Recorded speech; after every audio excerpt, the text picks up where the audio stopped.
What up? Welcome to the podcast, the Aye Yoo. Now We Talkin Podcast. I am your host, Calvin Miller, with my boy. I'm your dog, Lucas Frink, the boss exponent. What's happening with our good people? You dig. You know what we're going to do on this podcast? We're going to talk about faith, business, personal development, and we're going to have some real talk. Hey, I'm going to say this to the folks. If y'all believe in us, like we believe in you, man, go ahead and like, follow, subscribe, share this podcast. Because the goal is when? 250 subscribers. By October when? 31st, I think we said. Something like that, yeah. End of October. So run it up for us, please. You know what I'm saying? We're trying to get this message, get this value out there. So I think it was the 11th, but we'll go with the 31st. For sure. Somewhere in October, we know that. But regardless, we got to go and we on the grind. So help us get there. Let's do it. But in the meantime, you know, it's the first part of this episode, and we got to talk about faith, man. Faith. Educated man right there. Educated man. You feel me? I ain't go to school for nothing. Nah. I ain't get that bachelor for nothing. So, you know, in the Bible, it talks about praying. I think we all know how to pray. At least I hope. If you don't, refer to Matthew. Jesus talks about that on the Sermon on the Mount. But today we're going to talk about fasting. Okay. Because prayer and fasting do go together. Hand in hand. And they are a good combo. They produce a lot of fruit, a lot of goodness in your life. My dog said a good combo like he was talking about Burger King. Yeah, I mean, there you go. You know, you got to go after the king, don't you? You got to be a king. That's the combo. So, I mean, bro, do you know what fasting is? Have you fasted before? I have. I've done the Daniel fast. Okay. Yeah, that's a good one. Because that's one that, like, introduces most Christians, most church people to that fast. And it's also something people do, like, together. So that's good to, like, get your feet wet in that. But I think fasting can also be, like, a daily thing. You know, it's a life thing that you could do. There's a couple ways to do it. Of course, the Daniel one, where that's just pretty much bread and water. Or actually nothing and water. Then there's intermittent fasting. That's the one I be practicing. For sure. Where you only eat for 8 hours out the day. So you could pick your 8 hours. It could be 10 to 6 p.m. It could be 12 to 8 p.m. And the other time outside of that is when you don't eat. And what fasting can do for you is quite diverse. Like it can affect your physical, it can affect your spiritual, your mental, as well as your emotional. Now, personally, I don't know how it affects your emotional, but I feel like if it can hit 3 pillars, it could probably hit the 4th some way, somehow. Because like, if your spiritual's better, your physical's better, your mental's better, of course, your emotional's going to be better. I mean, I would think about this. I mean, just kind of time in real quick. I know whenever I wake up in the morning, I might have like a fruit power smoothie or whatever, or like a health smoothie. And then I don't really, if I can't eat anything throughout the day, then I'm like, well, I'm just fasting for the day, like the intermittent fasting. Then I have one meal towards the end. But throughout the day, like, if I have a lot of stuff going on, I might get agitated. Or I might get, quote unquote, what folks call hangry, you know. And so I'm guessing once you hit that pillar and you begin to understand your patience through that and you begin to pray through that. There you go. And then you begin to tap into that next pillar, you know what I'm saying, of how to understand how to control your body, control your emotions, not let your stomach determine how you act from your mental or from your emotional or from how you're spiritually supposed to act. You're always supposed to act from a place of love, care, support, or whatever the case may be, right? Like, you're supposed to act at your true character. And so if not eating throws that off, you training yourself to be better with fasting and regulating your emotional stability might do you a little better. For sure. I definitely get that. Especially the part where you're talking about sacrificing your fleshly desires. It's big. Like, I mean, your flesh desire doesn't have to be necessarily sinful. Like, being hungry is a flesh desire. It's something that your body is going to tell you it wants. Like, it's going to tell you that you're hungry. So it's going to make your stomach growl. It's going to make your stomach quease or whatever. But again, having that patience and that strength to be like, deny for better. Because there's better, like, at the end of the fasting. It is. Whether it's like, boom, like, I mean, technically you're giving your body to God at that point, because you're like, you know, if you're doing it spiritually, like, you're, instead of eating, you spend that time praying. Or if you get hungry, you put your mind on things of God, and you let him sustain you. And you can do that, like, of course, by reading, but he legit just gets you through it. Like, you do something else and you're good. Like, you realize, like, it might tell you that you're hungry, but you're good. It's like working out too. Like, if you doing squats or bench pressing, and it feels heavy, but somehow you can still knock out 3 There more. you go. It's like you can push yourself further than what you thought you could go. I like that analogy, man, because I had a trainer of mine once tell me, because you know how like back in middle school and high school, middle school, whenever they first introduced weightlifting in like gym, right? And like, oh, I'm ready to get up in the gym. I'm ready to take weightlifting, right? And then so coaches are always telling you, like, I want you to get to 10 because 7, 8, and 9, or 8, 9, and 10 rather, is the moments where you have your growth. For sure. Right? So my trainer actually told me a couple of months ago, he was just like 11, 12, 13, like anything between 11 to 15, that's where you get your real growth at. So it's like you've gotten to a standard of, like, we've been conditioned for the standard of 10 for so long, where we think, all right, cool, I done hit my little 3 sets of 10. Now it's like you're missing the mark because you still had a little bit more to go. What if you would have did that 11, that 12, that 13, that 14, or that 15? Like, whenever I first started getting the training, he said, all right, cool, like, we gonna do 3 sets of 12. And then some days, he'd do like 4 sets of 12. Then if we did like 3 sets of 15, because he's increasing the rep, he would decrease the amount. Because we increase the reps, we would decrease the amount of sets. So it's like, that's where you get your extra push at it. Yeah. Michael Jordan, I don't remember who his coach was, but his coach wrote a book on it, like who him and Kobe were, like in terms of their mentality. If he gave them a number, whether it was 10, 7, 5, whatever, they was going at least one more past whatever he said. Because they're going to go the distance. They're going to go the extra mile. Every time. Every single time. Every time. And that's greatness. So back to the fasting part, that's, pushing yourself, like to go that extra hour or whatever time frame, denying your flesh so that you can focus on your spirit and focus on your ability to overcome. Like, overcoming hunger is just the plainest thing you could do. Absolutely. Like, fasting, though, can be like literally any physical desire. Right? It's pretty much practicing delayed gratification. And, like, there was a science study done where, like, kids, like, they was in a room, they put candy in front of them and was like, look, if you eat this right now, you enjoy it, it's yours, have fun. But if you go wait 10, 15 more minutes, we'll double this for you. And then, boom, the kids that, like, they watched them. They watched them, like, as they grew up after they made their choice. So the kids that, like, ate it off rip was like, man, I'm good. Like, the candy right here, but I'm just going to eat it. Versus the ones that waited and got double. The ones that waited got double ended up more successful in life. That's crazy. But it's because, like, they could see the long road and wait it out. They could see the end goal and wait it out. They could see their double blessing and wait it out, because they could deny whatever it was that was immediate for the better future. I like that. I want to go back and completely finish that thought. When I was talking about the gym and the trainer, right, that 11, 12, 13, 14, and 15, after that 10 is where you push through the pain, you push through the hurt. So pretty much also, too, like whenever you're fasting, when you begin to push through, like, yo, bro, my stomach hitting my back, dog. Like you getting pissed off, you getting hangry, or you getting whatever. But when you begin to pray through it, just as you hitting those reps and you getting better, when you begin to pray through it, and you go to God for that spiritual guidance, for that, God, give me some peace, give me some calmness. Like, spiritually feed me so I'm not focused on this fleshly food, right? And then that's when you go to that next level. So I wanted to finish that thought, like, just like you're in the gym and you're doing the extra reps to get better, you pushing through your fasting or like your hunger pains and all of that, that's when you get better. For sure. And prime example, you just said it, like when the kids were faced with, look, I got this candy right here for you. If you turn this down right now, I got double blessings waiting for you. And you said the studies, so the kids that did that, they proved to be more successful. I like that. For sure. And that's the spiritual side of things. That's like the blessing, the reward side of things. But fasting is also still good just for your physical, man. Like, did you know, like, fasting can, of course, help you lose weight? Like, if the less you eat, but you lose weight. Who would have thought? Who would have thought? But there's actually, like, a crazy phenomenon about it where it's like you eat less, but you end up having more energy.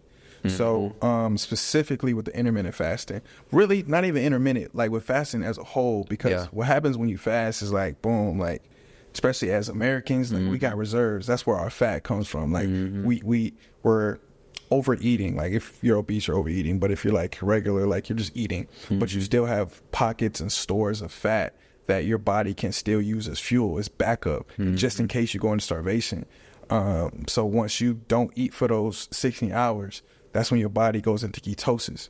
And ketosis allows you to produce ketones. And ketones helps you think, helps you have energy, and it turns that fat into energy. So you lose more weight, and your abs start to show, and you think clearer, and you move lighter. Like you don't sleep as much. Not in the sense of like you have insomnia, but in the sense of like that midday nap. You don't get to take it. Yeah.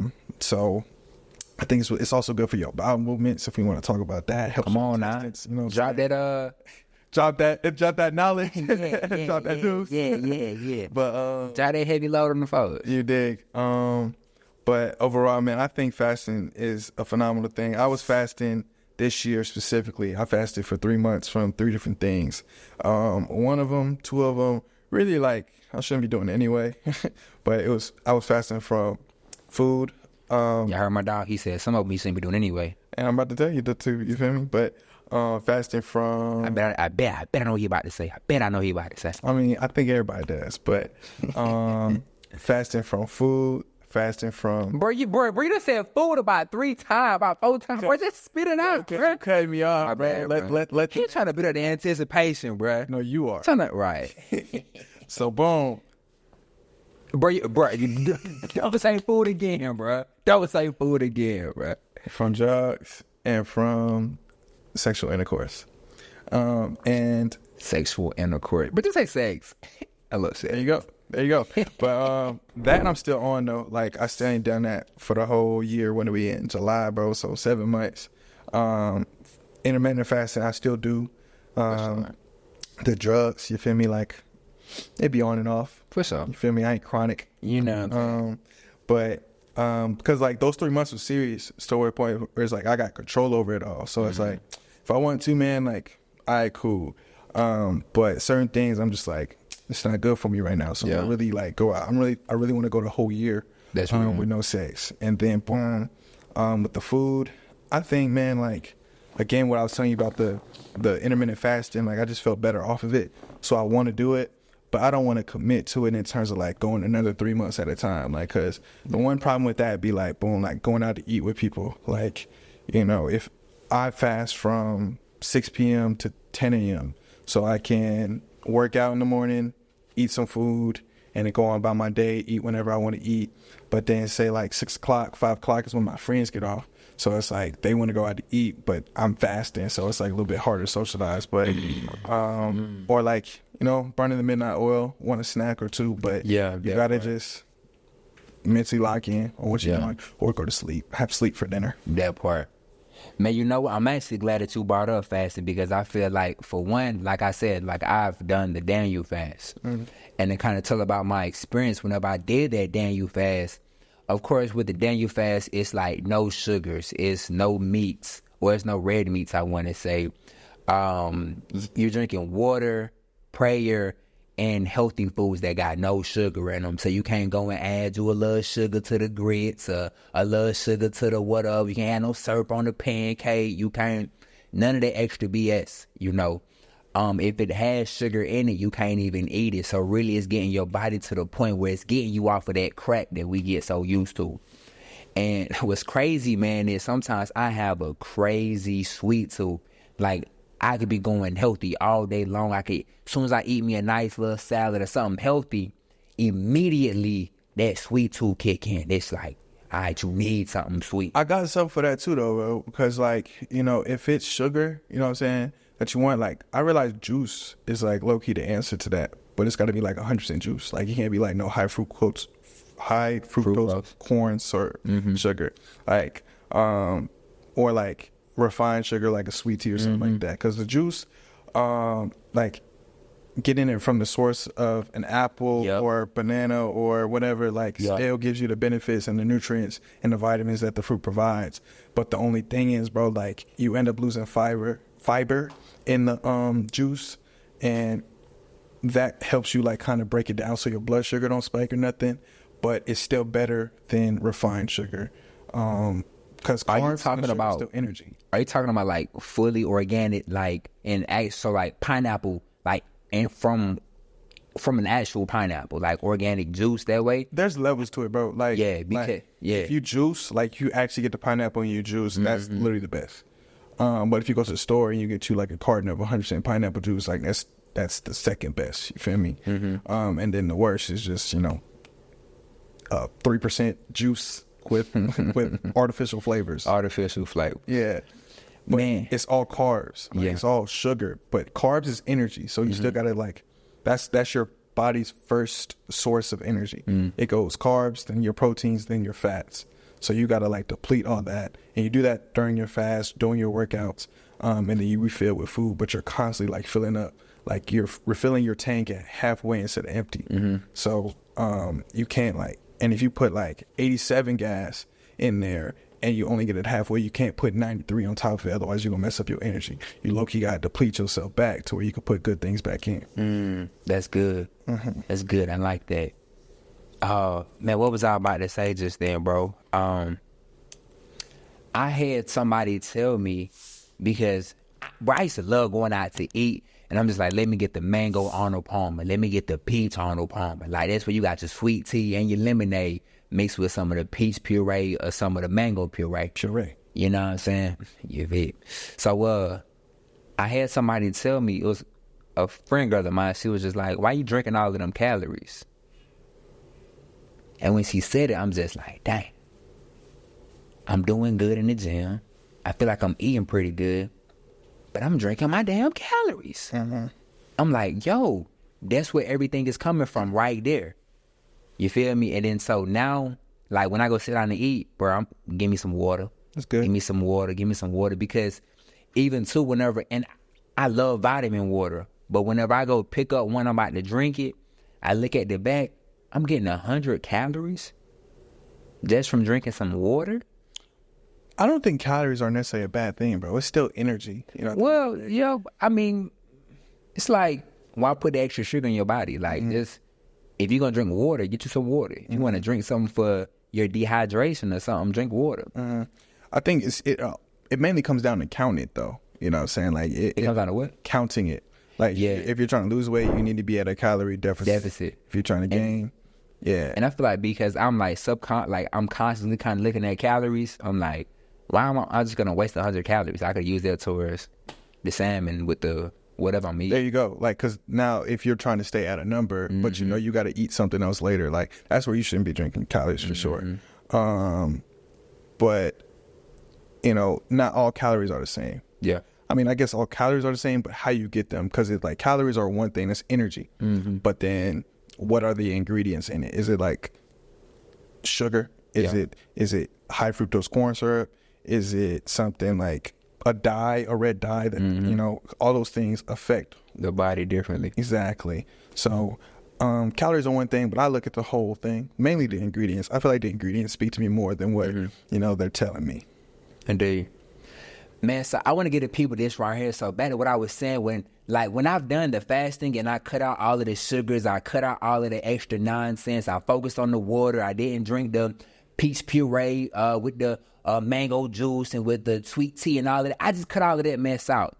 And I was fasting, I was praying, and whenever I would have them hunger pains, I would literally lock in and pray. Once I got through the pains, I had that extra energy. Over the first week, I had a different level of mental clarity. So many times we're trying to think and process through a certain type of idea, but we feed our body with so much junk. Trash in equals trash out. You can't produce well if you ain't putting well into the body. Duh.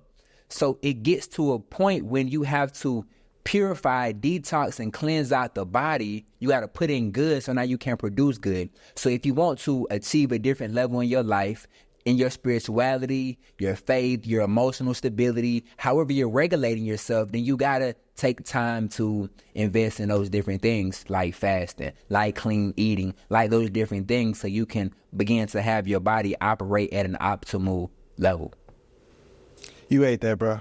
You ate that, no fasting. Come on, pun. Pun intended. You dig. So, Thank you for tuning into the episode. If you believe in us like we believe in you, like, follow, subscribe, share. You remember the goal, 250. No, it's not 250. It's 1,000. Was it 1,000? It's 1,000. I see 250 on your board, bro. Well, it's 250 this month. But you said, but let's 10X, bro. Let's do it that. We do. Oh no, it is October 11th. Yeah, you see that. I said 11th. Oh, it must have been 1 month or 3 months after. For the last episode. Okay. See, that's why you write things down. Things down. It's definitely written down. So, hey, if you believe in us, like we believe in you, and if you want to help us hit this goal, subscribe and share it with your friends. Comment, share, do all that, and we appreciate you.